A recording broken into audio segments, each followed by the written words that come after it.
Top of the morning, Dan and Amy. And so we had this debate last week. It was fun. The debate in parenting advice and counsel, how you should raise children, and what you can glean from other experiences in terms of informing how you raise children. On the one hand, we had Michaeleen Doucleff, who is the author of the book Hunt, Gather, Parent. And she and her daughter actually went on this journey, Mayan village, Inuit village, a Tanzanian savannah. Oh, that's right.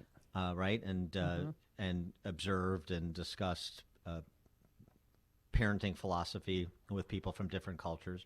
Yes, and I was jealous. versus David and Wilson, the authors of No Perfect Parents, Ditch Expectations, Embrace Reality, and their one thing. They each book has a sort of like one thing that is a real difference maker. And so it's sort of on a continuum, in which way do you trend? The Hunt, Gather, Parent, it was be accommodating to some extent. The takeaway was the one thing the three cultures had in common: don't yell at children. The Ditch Expectations, Embrace Reality model is you're going to make mistakes, you're going to fail, as the Ann Wilson described this one story. You're going to put your foot through a wall once in a while, right? And you just have to apologize, own it, say you were wrong, and right. That's the way to address mistakes that you make parenting and I don't know, raise well-adjusted kids, which is, I guess, what everybody wants to do. All right, so let's get into it a little bit more deeply than we did, because we're fortunate enough to have the author of Hunt, Gather, Parent, What Ancient Cultures Can Teach Us About the Lost Art of Raising Happy, Helpful Little Humans. Michaeleen Doucleff is the global health correspondent for NPR Science Desk and author of this bestseller, the title of which I just gave you. Michaeleen, thanks so much for joining us. Appreciate it. Oh, thank you for having me. So it's interesting that you took your daughter along in this journey to explore how parenting operates in these different cultures. And I wonder what her reviews were of your parenting after reviewing the parenting style of the other cultures. So, daughter, how am I doing? Oh, that's a great question. I think she likes me a lot better okay. now. Definitely. I think it's, in your introduction, it's really interesting because I started off being a super angry parent, not really realizing it, but just really kind of turning to anger a lot with her. And I have to say, I still, the other day, I punched a wall. Not in front of her, but I still get angry, but I've learned to make it really quick. Michaeleen, what would the Mayans say about that? Yes, exactly. They would not approve. For sure. I think it's not about being perfect for sure, but learning some other tools as well. Well, was she appreciative after seeing the Mayan way of life? Does she appreciate her way of life and what you've given her and provided for her? Yeah, definitely seeing, what other people have and don't have and the struggles they have or don't have. I think it definitely made her appreciate what we have and appreciate other people, She actually, I think, enjoyed writing the book the most. She had a blast, and most of the places we went to, there were a bunch of kids there that basically took care of her, took her under their wing, and she really loved every minute of it. Yeah, I think that's a great experience for her gosh, to experience those cultures and that sort of long, intimate form. That's very cool, and also to see that it's great to have what we have, but there are kids and families that live in different cultures that make different choices, and that can also be very happy being in a whaling village, an Inuit whaling village or something too. It's sort of the Western definition isn't everybody's definition. Yeah, absolutely. And one of the things that I really saw and I really really appreciated was many of these families have a very calm, peaceful, existence with each other. There's a very little conflict. I grew up in a home where there was a lot of conflict, and that was how I was raising my daughter Rosie before. But I saw a different way where there can be a lot of peaceful coexistence, and less no negotiating, no bickering, and no yelling and arguing, and that's a wonderful, wonderful way to live. Now, what about you? Because when we talked about this with our listeners the other day, we got a little pushback on the, Sure. I make a request, go make your bed, and then I turn and walk away. And if the child doesn't make the bed, then you just sort of wait them out. I guess is sort of what I took away from at least what was done in that Mayan village. And at some point there needs to be carrot and stick. There needs to be serenity and accountability. I guess it's a balancing act. So I just wonder how you react to that. Yeah, so I think sometimes parents will walk away, but a lot of times the parents will say something to tease or kind of shame the child to make it clear that the behavior, what they're doing, they're not forcing or yelling, but they're also not just like not doing anything and throwing their hands up. So they can say some pretty kind of harsh things like, oh, you didn't make your bed because you're a baby, or. Right. Or they could be really sarcastic, like, "Oh, you be so helpful. You're just so helpful." So there can be like, oh, okay, that would be yeah, Dan's there's approach. definitely That sounds like something Dan would say. Well, it's just so this is so important because, I mean, that seems to me the key. The name calling can continue; it just needs to be done at room temperature. Oh, great. Exactly, well, okay, exactly. fine. Like less emotion, right? In both all directions too. Praise too, right?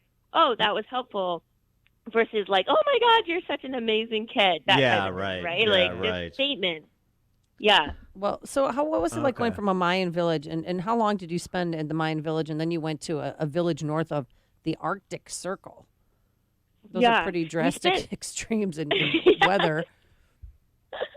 We spent about 2 weeks in each place. And yeah, that's what's so amazing is that like we went from the Yucatan where it was like literally 100 degrees and they were in a heat wave. And then we went up to the Arctic in the summer. It's like 50s, 60s. But, such different environments, and you can still see these tools, these parenting tools. So that teasing is like there in both places. And then we went over to Tanzania, and again, you see similar tools. So. Can you also say, just again, very calmly, like conversational level, can you say, I brought you into this world and I can take you out? Are you allowed to say those things too if you say them very at a conversational level? Yeah, like absolutely.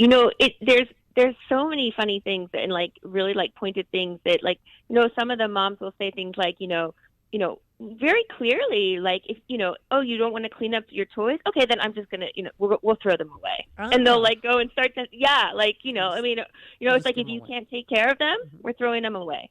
All What right. was your favorite place? So there's not that's not that different than a lot of, I think, families here. Then it's not as different as at face value in terms of if you're allowed to be sarcastic, make subtle threats, name call, then I think we're more or less on the same page. I think we are, and I think these methods. I think there's parts of the U.S. where this has kind of gone out of fashion, right? You're not supposed to tease kids. You're not supposed to make them feel bad. But like you said, I mean, I think that this is common now, but I think it was really common, 50, 60 years ago, right? For sure. Did anybody yell at their kids, or do you think that maybe they were behaving because you were in front of them, but normally they would scream at their kids? So definitely not in the Maya village, in the Inuit village. People just don't yell. In fact, when we were living with in the Inuit village, I never heard one person yell at another person. Like the entire time I was there, like it's just really taboo. And they're taught just very early on to be very even keel, like and meet every problem just very even. In Tanzania, the Hatabe are like more emotional, a little more a louder culture, and so I did see one young mom yell at a child, but it was very, very uncommon, very uncommon. Yeah, but you just wonder for families where my grandfather yelled at my dad, he yelled at me. We want to keep this tradition going. This is part of our heritage. yelling at I mean, people. yeah, it's exactly right. That's what I mean. And the moms and dads told me that, like, you yell at your kids, that teaches them to yell, right? And so that's why they. I mean, it's hard, but my little girl, just every time I yelled at her, we just got in these horrible fights, even as like a 2-3-year-old. It just didn't work. So I just stopped. I stopped. I still get angry, but I really don't want to yell. I really try hard. Yeah. Yeah, no, that is it is really interesting, but I prefer sort of the scalpel rather than the meat axe, right? Just the passive aggressive cuts, the sarcasm. It's so much more effective, I think. I think so too. And if there's less emotion and it's a little bit more factual too, I think kids take it as guidance more. Like, that's another thing I saw when we were in all the places, is the kids could take criticism. They could take these like notes or comments, and they didn't go and cry. They were like, all right, well, I need to do something better. And I think it makes the kids stronger. Well, you're not coddling them. Yeah, I mean, it's sort of all cliches are true. I mean, kids crave discipline. Kids crave boundaries, right? They're always testing their boundaries. Yeah, I think we underestimate what they can take, and they can take a lot more when it's not done in anger or with a very, like you say, a meat axe. When it's done just more even keeled, like it's a fact. You don't make the bed, you're not being helpful. Fact, right? How much does cultural expectations, play into the parenting styles? You think one of the things that was said by a caller too is well, that perhaps their expectations are a little bit different about what the kids are going to go on to do, or the demands of keeping up with the Joneses, so to speak. Perhaps they're more tight knit and less competitive, more collaborative as a community. Those sort of cultural differences that matter.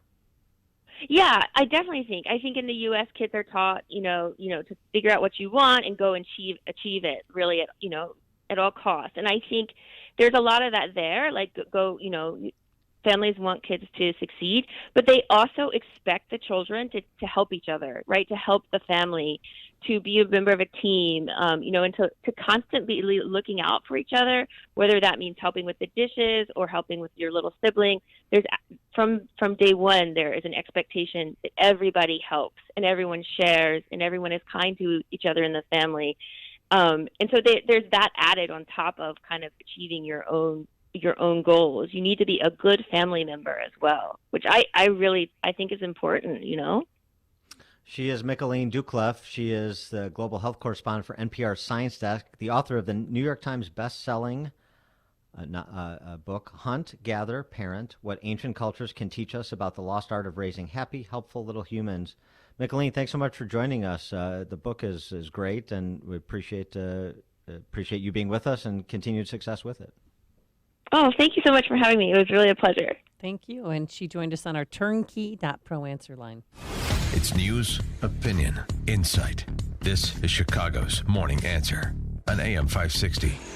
The Answer. This is attorney Stephen Leahy. This isn't the first crisis we faced together. Back in '08, business professionals in trouble sought help from bankruptcy attorneys, loan modification attorneys, foreclosure defense attorneys, and IRS attorneys trying to gain full financial recovery. They should have just called me. Let me tell you about Chuck. His small business crashed in the '08 crisis. He faced 2 foreclosures, overbearing creditors, and the dreaded IRS. Chuck would not even get out of bed in the morning. His wife heard me on the radio and convinced him to hire me. We got Chuck a loan modification and a short sale. We obtained a discharge of his debt and settled what was left of his IRS liability. Now Chuck is back in business and in control of his life. You can hear Chuck tell his own story at fullfinancialrecovery.com. We can get through this new crisis, too. The time to start rebuilding is now. Don't let your life's work go down the drain. Get your free guide to recovery at fullfinancialrecovery.com. That's fullfinancialrecovery.com. Or call me right now at 312-664-6649. There's no time to waste. Fight back now. All right. Get out your calendars. Monday, June 28th, we will see you at the Mistwood Golf Club in Romeoville. You'll enjoy a full day of golf, which includes lunch and breakfast or dinner. You'll also receive, if you're a business owner, a AM 560 marketing package that includes 25 one-minute commercials that will air right here Monday through Friday, a free digital marketing analysis. Also, if you want to golf with Sean Thompson, it's $2,000. Yes, $2,000, but it'll be worth it. Every stroke will be worth it. Dan and I are already spoken for, so that's good. But if you want to golf with your own foursome, it's $1,196. That gets you a full day of golf, lunch, and either breakfast or dinner. So book your tee time now. This sells out every year, folks. Go to 560theanswer.com/golf, 560theanswer.com/golf. We've partnered up once again with our friends at the 100 Club of Illinois that will help provide resources, financial support to those first responders who have been killed. So this is your chance to back the blue. Monday, June 28th, Monday, June 28th at the Mistwood Golf Club in Romeoville. It's a challenging course, and it's picturesque, and you don't feel like you're in Illinois when you're out there on the links. I can tell you that much. So go to 560theanswer.com/golf. This tournament sponsored in part by Joe Cotton Ford, Remke's Garage, Mars Medical, Pop's Italian Beef and Sausage, and State Farm Insurance Agent Finney Rachel. A storm is on the horizon, and you need to keep the lights on no matter what. Your business relies on the power being on 24/7. It's the lifeblood of your data and computer systems. Weather-related outages from the power company are not acceptable. Your need for a source of power that's reliable 24/7, along with round-the-clock service that can dispatch technicians to your site immediately, is mission critical. Your business needs Charles Equipment Energy Systems on speed dial. These are the big boys, not residential or solar, but reliable industrial generators for emergency